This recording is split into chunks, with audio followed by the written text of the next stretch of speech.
English গ্রামারের কিছু basic কিছু টার্মের সংজ্ঞা আর কি, যেমন লেটার কাকে বলে, লেটার বা বর্ণ। তো বর্ণ বলে হচ্ছে যে ইংরেজি ভাষা লিখে প্রকাশ করার জন্য যেসব সাংকেতিক চিহ্ন ব্যবহার করা হয় সেগুলোর প্রত্যেকটিকেই বর্ণ বা লেটার বলে, যেমন এই যে ABCD Z পর্যন্ত।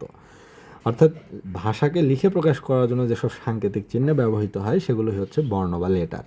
ভাওয়েল কাকে বলে বা স্বরবর্ণ কাকে বলে, যে যেসব বর্ণ অন্য বর্ণের সাহায্য ছাড়াই নিজে নিজে উচ্চারিত হতে পারে তাদেরকে ভাওয়েল বলে। তো ইংরেজিতে ভাওয়েল হচ্ছে 5টি, AE, I, O, U, এই 5টি হলো ভাওয়েল। আর কনসোনেন্ট হচ্ছে যেসব লেটার বা বর্ণ ভাওয়েলের সাহায্য ছাড়া উচ্চারিত হতে পারে না তাকে কনসোনেন্ট বলে। অর্থাৎ ওই 4টি-5টি বাদে যে বাকি 21টি আছে ইংরেজি বর্ণমালার, সেই 21টিকে বলে হচ্ছে কনসোনেন্ট। এগুলো ওই ভাওয়েলের সাহায্য ছাড়া উচ্চারিত হতে পারে না। অর্থাৎ এই 21টির প্রনাউন্সিয়েশন করতে গেলে কোনো না কোনো ভাওয়েল সাউন্ড ভিতরে চলে আসে।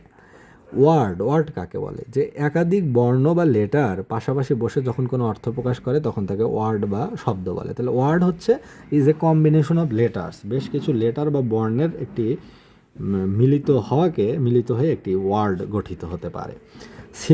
সিলেবল বা বাক্যাংশ কি, যে একটি ওয়ার্ড বা শব্দের যে অংশ একবারে উচ্চারিত হয় তাকে সিলেবল বা শব্দাংশ বলে।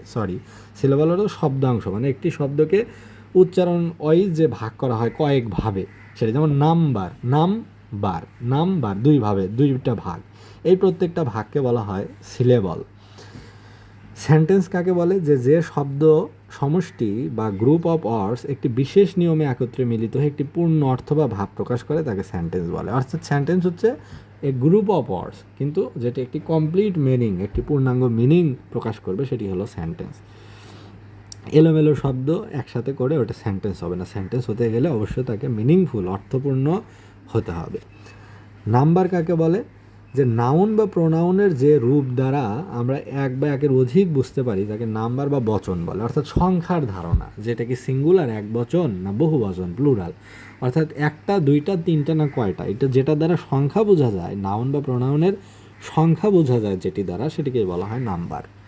আর আর্টিকেল কাকে বলে, যে ওয়ার্ডগুলো নাউনের পূর্বে বসে এদেরকে নির্দিষ্ট বা অনির্দিষ্ট করে বোঝাতে সাহায্য করে তাদেরকে আর্টিকেল বলে। আর আর্টিকেল হলো নাউনকে নির্দিষ্ট না অনির্দিষ্ট, এটিকে ডেফিনিট না ইনডিফিনিট সেটি বোঝায় যেটি দ্বারা, সেটি হচ্ছে আর্টিকেল। আর জেন্ডার কি, জেন্ডার হলো স্ত্রী বা পুরুষ ভেদে নাউন বা প্রোনাউনের যে শ্রেণীবিন্যাস করা হয় তাকে জেন্ডার বলে। অর্থাৎ এটি কি ছেলে না মেয়ে, মেসকিউলিন নাকি ফেমিনিন, মেয়ে না ছেলে, এটিকে মেল না ফিমেল, এটি বোঝা যায় যা দ্বারা, সেটি হচ্ছে জেন্ডার। আর পাংচুয়েশন কি, পাংচুয়েশন হচ্ছে যে আমরা আমাদের বক্তব্যকে সুস্পষ্ট করার জন্য কোথাও অল্প আবার কোথাও একটু বেশি পরিমাণ সময়ে থেমে থাকি এবং পুনরায় আবার কথা বলা শুরু করি। তা আমাদের একটা বিশেষ নিয়ম অনুসরণ করে থামতে হয়, অন্যথায় অর্থের বিপর্যয় ঘটে, ভাবের প্রকাশ সঠিক হয় না। কথা বলার এই বিরতি সূচক স্থানগুলোকে লেখার সময় বিভিন্ন ধরনের চিহ্ন দ্বারা প্রকাশ করা হয়। এই চিহ্নগুলোকে একযোগে পাংচুয়েশন মার্কস বা বিরাম চিহ্ন বলা হয়। অর্থাৎ আমরা বক্তব্য যখন বলি তখন তো আমরা থেমে বলি, কোথাও একটু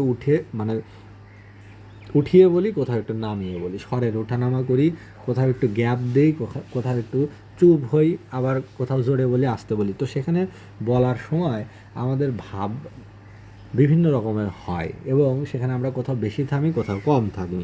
তো এই যে থামার যে ব্যাপারটা, বিরতির যে ব্যাপারটা, সেই বিরতির ব্যাপার যে চিহ্নগুলো দ্বারা ভাষা লেখার সময় যে চিহ্নগুলো ব্যবহার করা হয় সেই চিহ্নগুলোকে বলা হয় পাংচুয়েশন মার্ক বা বিরাম চিহ্ন। যেমন এই যে দাড়ি, কমা, সেমিকোলন, প্রশ্নবোধক চিহ্ন, আশ্চর্যবোধক চিহ্ন, এগুলোই হচ্ছে পাংচুয়েশন মার্কস বা বিরাম চিহ্ন। তো এই অংশটুকু পড়া হলো মাস্টার পাবলিকেশনের 1-এর ভিতর সব 2য় শ্রেণী এই বইটি থেকে।